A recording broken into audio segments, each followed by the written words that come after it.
America रवाना होने के पहले प्रधानमंत्री नरेंद्र मोदी ने वहाँ के एक प्रमुख समाचार पत्र वॉल स्ट्रीट जर्नल को दिए गए साक्षात्कार में यह कहकर चीन को सही संदेश दिया कि सीमा पर शांति के बिना उससे संबंध सामान्य नहीं हो सकते। उनका यह कथन इसलिए उल्लेखनीय है क्योंकि उनकी अमेरिका यात्रा पर दुनिया के अन्य देशों के साथ चीन की भी गहरी नज़र है। भारतीय प्रधानमंत्री की अमेरिका यात्रा इसलिए विशेष है क्योंकि वहाँ के सत्ता पक्ष के साथ विपक्ष भी इस यात्रा को मील का पत्थर मान रहा है। इस पर भी सभी एकमत हैं कि यह यात्रा भारत और अमेरिका के संबंधों में एक नए युग का सूत्रपात करने वाली है। इसे चीन भी समझ रहा है और इसीलिए उसके विदेश मंत्री ने यह कहा है कि अमेरिका चाहे जितनी कोशिश कर ले, ग्लोबल सप्लाई चेन के मामले में भारत उसकी बराबरी नहीं कर सकता। चीनी विदेश मंत्री के बयान से यह साफ है कि उन्हें अमेरिका की ओर से भारत को महत्व देना रास नहीं आ रहा है। उन्होंने यह भी कहा कि भारत को अपने विकास के लिए चीन के साथ अपना व्यापार और आर्थिक सहयोग बढ़ाना चाहिए।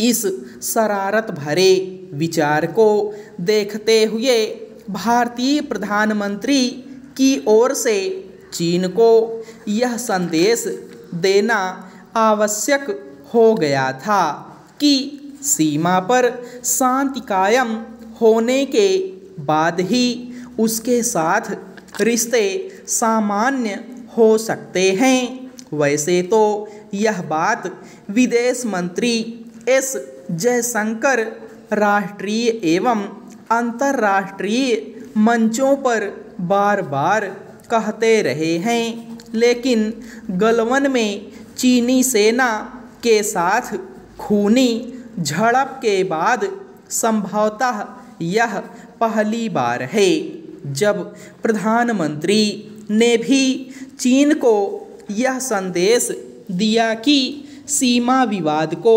सुलझाए बिना वह भारत से संबंध सामान्य करने का जो सपना देख रहा है वह पूरा होने वाला नहीं। यह पूरा भी नहीं होना चाहिए क्योंकि गलवान में चीन की धोखेबाजी को भारत उसी तरह नहीं भूल सकता जैसे 1962 में उसकी ओर से किए गए आक्रमण को।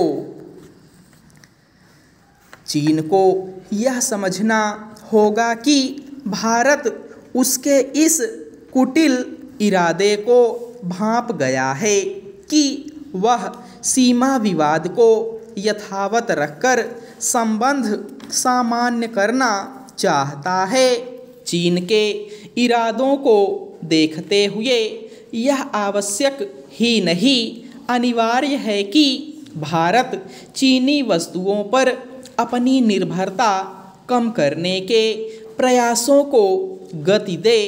इन प्रयासों को इसलिए भी गति दी जानी चाहिए क्योंकि अमेरिका समेत विश्व के अन्य प्रमुख देश इस नतीजे पर पहुंच चुके हैं कि ग्लोबल सप्लाई चेन के मामले में चीन पर निर्भरता खतरे से खाली नहीं। विश्व समुदाय का यह जो भरोसा है कि भारत चीन का स्थान ले सकता है उस पर खरा उतरने के लिए हमारे नीति नियंताओं को अतिरिक्त प्रयास करने में कोई कसर नहीं छोड़नी चाहिए।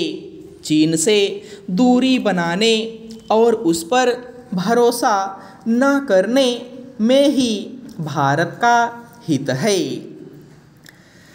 कोई भी आयोग प्रभावी ढंग से तभी कार्य कर सकता है जब उसमें समय से अध्यक्ष या सदस्यों की नियुक्ति कर दी जाए। लंबे समय तक यदि ये पद रिक्त रहते हैं तो आयोग के गठन का उद्देश्य पूरा नहीं हो सकता।